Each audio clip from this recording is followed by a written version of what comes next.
सबके रक्षक भगवान हैं, सबका घर भगवान है, इसलिए अंदरणी का अर्थ भी वही है और अप्रवासी का अर्थ भी वही है। अंदरणी माने भगवत शरणागत भक्त और अप्रवासी माने गुरुजी हम सब लोग प्रवास पर ही तो हैं।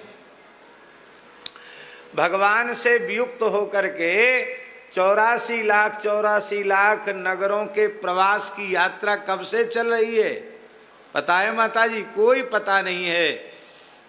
पहली सृष्टि सबसे पहले कब बनी ये पता नहीं, और कब तक चलेगी इसका भी किसी को पता नहीं। ये तो सृष्टि का अनादित्व है, ये सभी मानते हैं।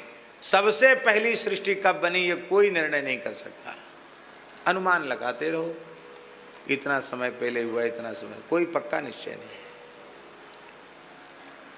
जब कभी से भी सृष्टि की परंपरा चल रही है तब से हम भी जन्म मृत्यु के चक्र में पड़े हैं, क्योंकि यदि हम कृतार्थ हो गए होते तो यह वर्तमान जन्म होता ही नहीं। वर्तमान जन्म प्रमाणित कर रहा है कि इसके पूर्व के असंख्यों जन्म हमारे नष्ट होते चले गए। ऐसे ही जन्म समूह सिराने कितने जन्म नष्ट हो गए कोई पता नहीं। भगवत दर्शन, भगवत साक्षात्कार हो गया होता तो क्यों आते। हाँ, अब ये बात जरूर है कि भगवान आत्मस्वरूप आचार्यों को धरती पर भेजते हैं, अपने सिद्ध भक्तों को भेजते हैं। उनका जन्म लेना नहीं है, क्योंकि वो तो जीव जगत के कल्याण के लिए आते हैं।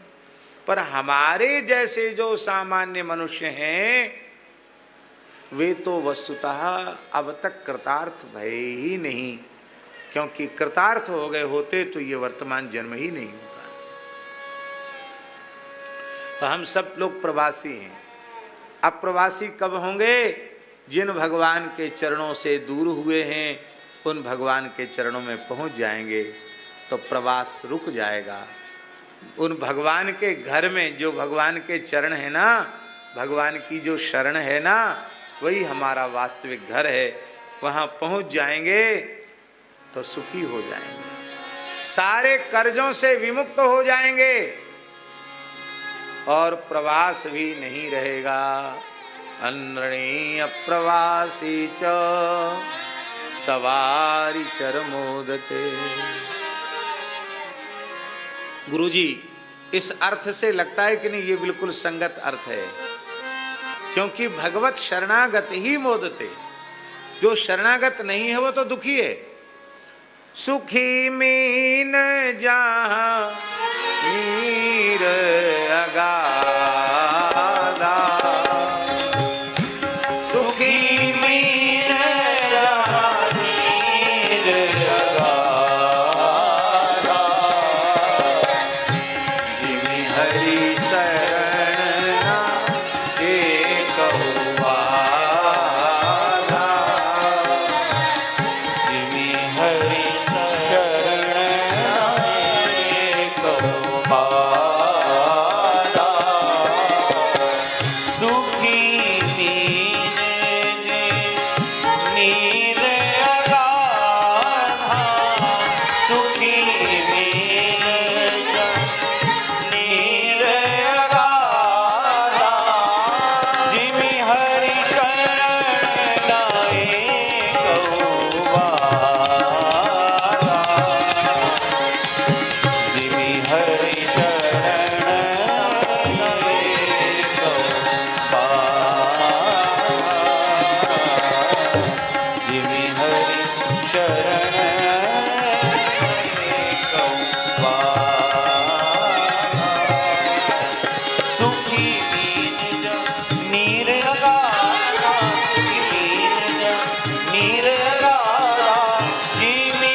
हरिम जगाम शरणमुत्पाता गम शंकिता।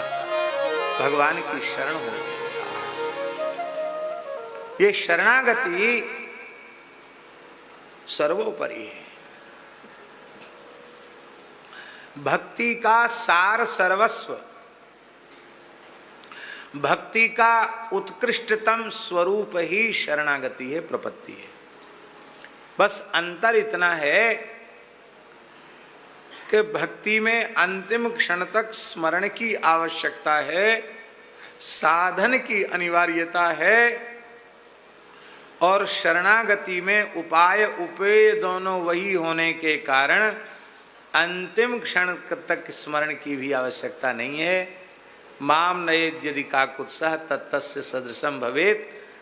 भक्ति में ठाकुर जी के पास साधन का आश्रय लेकर जीव को पहुंचना है, और प्रपत्ति में तो केवल भगवान के आश्रित होकर कालक्षेप एक वैष्णव को करना चाहिए। उस पद्धति से कालक्षेप करना है, फिर ठाकुर के पास चल के नहीं जाना है। श्री राधा वल्लभ लाल, श्री प्रियालाल चलकर निकट आवेंगे, इसका नाम शरणागति। तत्तस्य सदृशम, भगवान चल करके आते हैं। और शरणागति पुष्ट कैसे होती है? भगवान के भक्तों का संग करने से शरणागति पुष्ट होती है। श्रीमद् भागवत, श्रीमद् भगवत गीता, श्रीमद् रामचरितमानस, श्री भक्तमाल, श्री विनय पत्रिका, ऐसे पवित्र ग्रंथों के बारंबार श्रवण से, नाम के जप से, धाम के वास से, संतों के संग से शरणागति पुष्ट होती चली जाती है।